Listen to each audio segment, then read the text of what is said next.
And I had a go at Queensland Premier Annastacia Palaszczuk yesterday because she was putting her hand out to Canberra. In other words, she was putting her hand out for more money from taxpayers from around the nation. This was supposedly to help her tourism industry.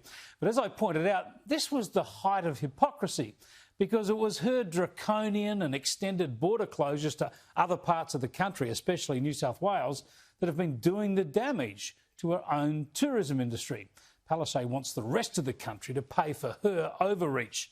Today, the New South Wales Premier, Gladys Berejiklian, made the same argument. Well, the whole point that New South Wales has been so strong in keeping borders open within Australia is to prevent exactly what the Queensland Premier is now complaining about. When you unnecessarily close state borders, you lose jobs, you create hardship, you impact people's mental health and well-being. There is no reason why certain premiers move too quickly in shutting out New South Wales. There is nowhere in the state that's a hotspot, and even if there was, why should people from other parts of the state be prevented from moving freely? Now, she is now the victim of a policy that she put in place herself.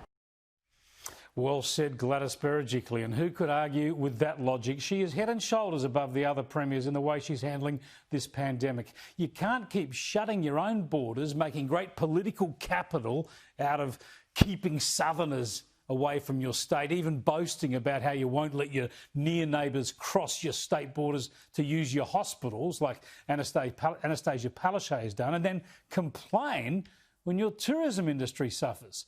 Palaszczuk's only defence is that she was talking about international tourism. There is no international tourism. So what I'm merely asking the federal government to do is to consider the plight of these tourism operators, their livelihoods, their futures, and perhaps they could look at extending JobKeeper for a few more months until they can get back on their feet. But the whole country is missing out on international tourism. We all know that. The point is that there is a brilliant way to make up for that. Encourage domestic tourism. It makes no difference to Queensland resorts whether their dollars come from San Francisco or Sydney. They just need customers. And it's Palaszczuk who's exacerbated their hardship. It's Queensland that's overreacted and banned too many southerners from the Sunshine State for too long. They are opening up their borders again on Monday to all of New South Wales, but for how long? One of Australia's most loved country artists actually has penned a song about the hardship of closed state borders. John Williamson recorded his lament late last year. Have a listen to his pointed lyrics. I just want to be Australian. There's so much to explore. Wouldn't mind seeing my children, but that's against the law. You could call it the Great Divide, not talking about a range. Never in our nation's history has living been so strange.